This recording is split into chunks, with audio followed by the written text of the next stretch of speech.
wabarakatuh. Perkenalkan kami dari kelompok keempat yang beranggotakan saya Nisa Aulia dengan NIM 243383. Saya Siti Sunia dengan NIM 243388. Saya Ade Gunawan dengan NIM 24338111. Saya Ilham Fakri Al-Malik dengan NIM 24338011. Kami akan menjelaskan terkait contoh soal tentang analisis gaya inersia. Berikut video penjelasannya. A few moments later.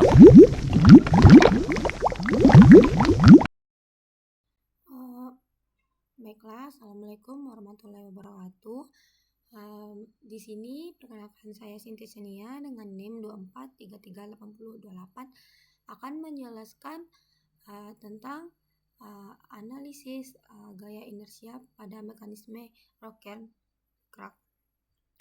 Yang dimana di sini saya akan menjelaskan tentang analisis inersia pada mekanisme Rocker-Crag. Yaitu diketahui omega 2 kita ada W2 kita ada 50 Newton, W3 80 Newton, dan W4 ada 70 Newton.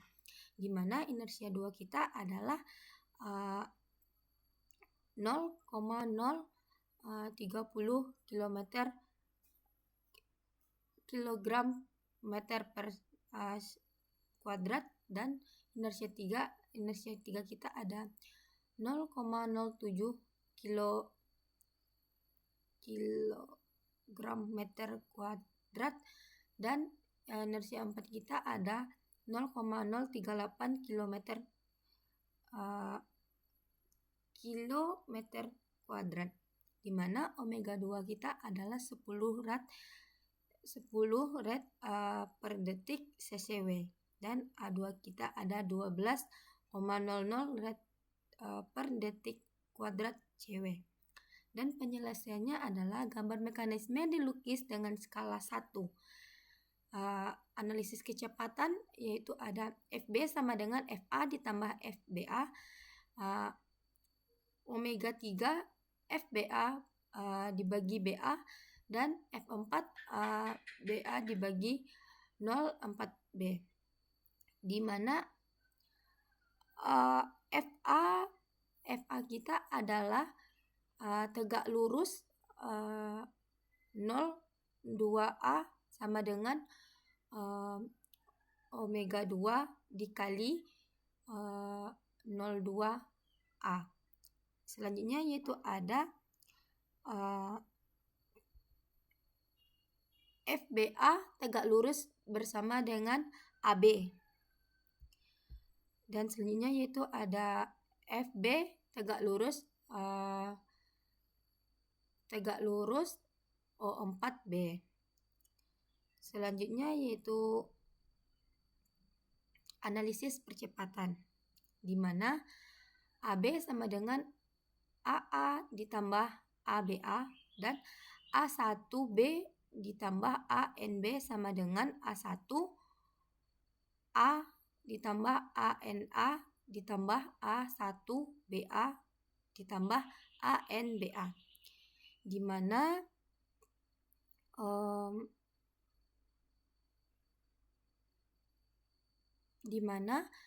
ANA sama dengan omega 22 dikali O2A, yaitu arah miring O2A dari A ke O2. Selanjutnya yaitu ada ALA sama dengan A2 dikali 0,2A arah batang tegak lurus, batang ke atas O2A searah dengan A2. Selanjutnya yaitu ada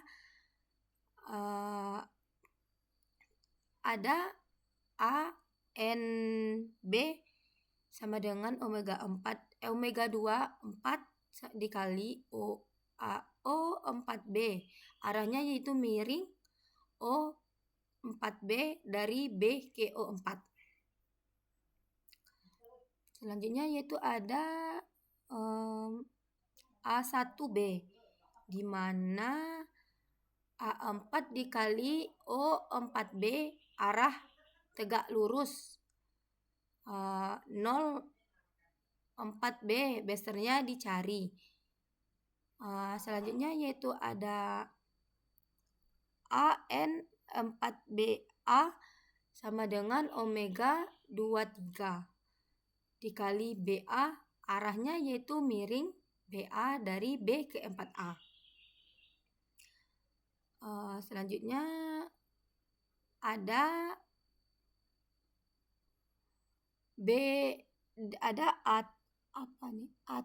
AT sama dengan BA sama dengan BA3 dikali BA, arahnya tegak lurus. BA besarnya dicari. Nah, dan ini adalah diagramnya. Baiklah, hanya itu yang dapat saya sampaikan. Jika ada kurang dan salahnya, saya minta maaf. Saya tutupi dengan Assalamualaikum warahmatullahi wabarakatuh. Baik, perkenalkan, nama saya Anissa Maulia. Di sini saya akan menjelaskan terkait lanjutan dari penjelasan rekan saya tadi. Nah, selanjutnya, kalau dipindahkan posisi masing-masing percepatan normal dan tangensial tersebut pada mekanisme 4 batang, maka didapatkan hasil yaitu percepatan A, tangensial di sisi A, maka dipindahkan ke sini. Nah, yang tegak lurus dengan batang A, yaitu dari A menuju pusat percepatan, perputaran yang searah dengan alfa 2. Nah, kemudian yang normal itu ditarik dari B ke B0. Nah, di sini dari B ke B0 selalu menuju ke pusat perputaran yang searah dengan alfa 2 tadi. Nah, kemudian kemudian tangensial dari B0 ini B0 ke B aksen. Nah, dari sini B0 ke B aksen selalu tegak lurus. Maka ini tegak lurus ya. Nah, kemudian percepatan BA dari B ke A, percepatan B ke A, yang kemudian tangensialnya yaitu yang ke atas ini, yaitu B aksen, dari B menuju B aksen. Kemudian dan untuk alfanya, untuk alfa 2 searah dengan B tangensial tadi. Dan untuk alfa 4 juga searah dengan B aksen. Dan untuk alfa 3 ini CW karena ABA percepatan titik B relatif terhadap titik A. Nah, alfa 3-nya ini bisa dilihat bahwa searah dengan percepatan tangensialnya. Nah, dari alfa 3 ini yang menentukan arah dari gaya inersia. Baik, selanjutnya, besar percepatan berdasarkan poligon percepatan. Nah, tadi kan sudah dijelaskan oleh rekan saya, didapatkan poligon percepatan atau diagram percepatan yaitu seperti ini. Nah, untuk mencari percepatan titik masing-masing batang, yaitu didapat dengan G2. Nah, dari 0 ke G2. Dari 0 ke G2 itu panjangnya sekitar 1,5.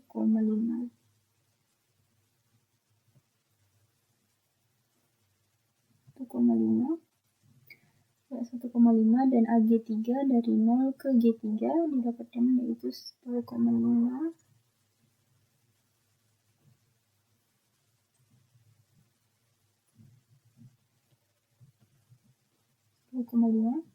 Dan untuk AG4 itu dari 0 ke G4. Dari 0 ke G4 itu dapatkan 1. Nah, setelah itu percepatan sudut titik masing-masing batang. Untuk alfa 2 kan sudah diketahui tadi kan, yaitu 12 radian per sekon kuadrat, sudah diketahui. Dan untuk alfa 3, nah untuk alfa 3 ini didapatkan dari rumus ABA tangensial sama dengan alfa 3 dikali BA sama dengan arah tegak lurus dari BA. Besarnya dapat dicari, yaitu didapatkan ABA tangensial udah ketemu. Nah, dari BA ke B aksen dibagi dengan panjang dari batang BA. Dapatkan hasil itu 6 radian. Dan untuk AB tangensial sama dengan alfa 4 dikali O4B sama dengan arah tegak lurus O4B. Besarnya dapat cari. Nah, untuk besarnya dari B0 ke B aksen dibagi dengan batang 4. Dapatkan hasil itu 18 radian per sekon kuadrat. Nah, setelah dapatkan, menentukan besar gaya resultan masing-masing batang. Nah, untuk menentukan gaya resultannya didapatkan dari rumus tersebut. Nih, dari rumus ini yaitu R2 sama dengan M2 dikali AG2 sama dengan W2 per G dikali AG2. Nah, ini kan sudah didapatkan ya, dapatkan hasilnya, maka dijumlahkan dan inilah hasil dari penjumlahan tersebut, yaitu 15.050 Newton. Dan untuk R3 sama dengan massa batang 3 dikali AG3 sama dengan W3 per G dikali AG3. Dapatkan hasil yaitu 48,980 Newton. Dan untuk R4 rumusnya sama, yaitu massa batang 4 dikali AG4 sama dengan W4 per G dikali AG4. Maka didapatkan hasil yaitu 15,360 Newton. Nah, itulah hasil dari besar gaya resultan masing-masing batang. Baiklah, untuk langkah selanjutnya akan dijelaskan oleh rekan saya. Berikut videonya. Baik, di sini saya akan menentukan posisi dari gaya resultan terhadap titik berat masing-masing batang. Dari awal sudah diketahui H2 sama dengan I2 dikali alfa 2 M2 dikali AG2. Baik, di sini kita akan melukis gaya resultan dan posisinya terhadap titik berat masing-masing batang. Lingkaran dengan jari-jari H2 untuk menempatkan gaya resultan R2. Jari-jarinya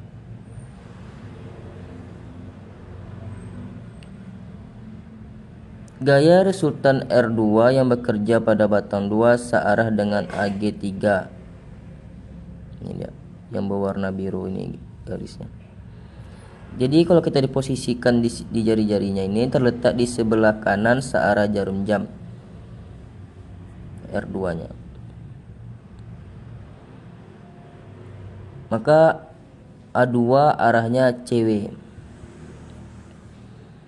Dan sudah diketahui juga H3 sama dengan I3 dikali alfa 3 N3 dikali AG3. Nah, di sini sudah digambarkan juga jari-jarinya. Gaya resultan R3 yang bekerja pada batang 3 searah dengan AG3. Garisnya yang berwarna merah ini. Jadi kalau kita posisikan terletaknya di sebelah kiri ini R3, berlawanan jarum jam. Maka alfa 3 arahnya CCW. Juga sudah diketahui H4 sama dengan I4 dikali A4 M4 dikali AG4. Gaya resultan R4 yang bekerja pada batang 4 searah dengan AG4. Ini dia.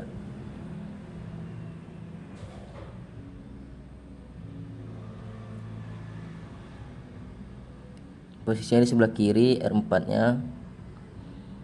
Maka A4 arahnya CCW. Sekian, terima kasih.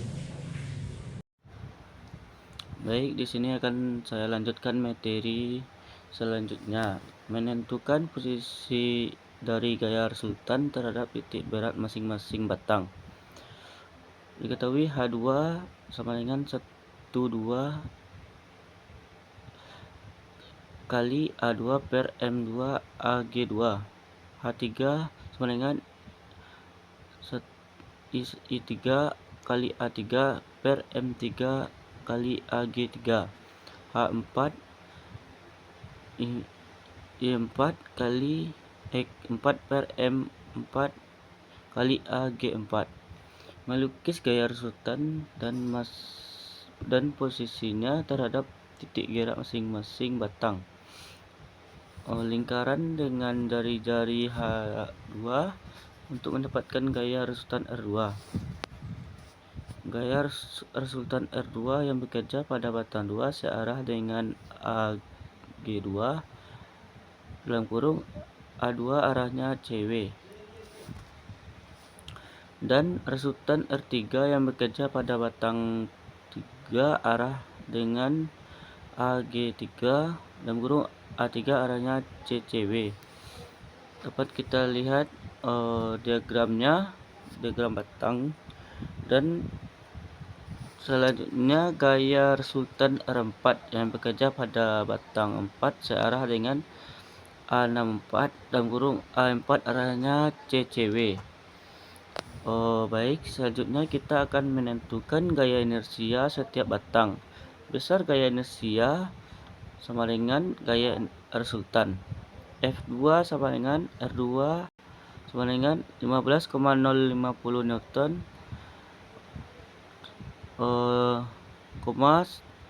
F2 sama dengan kurang R2. F3 sama dengan R3 sama dengan 84,980 Newton, F3 sama dengan R3. F4 sama dengan R4 sama dengan 15,360 N, F4 sama dengan R4. Dan bisa kita lihat gambar diagramnya. Selanjutnya melukis gaya resultan dan gaya inersia pada mekanisme.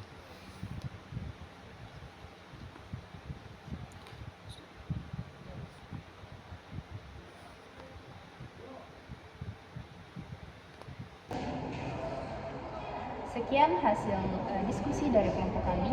Jika ada kesalahan dan kekurangan, kami minta maaf. Assalamualaikum warahmatullahi wabarakatuh.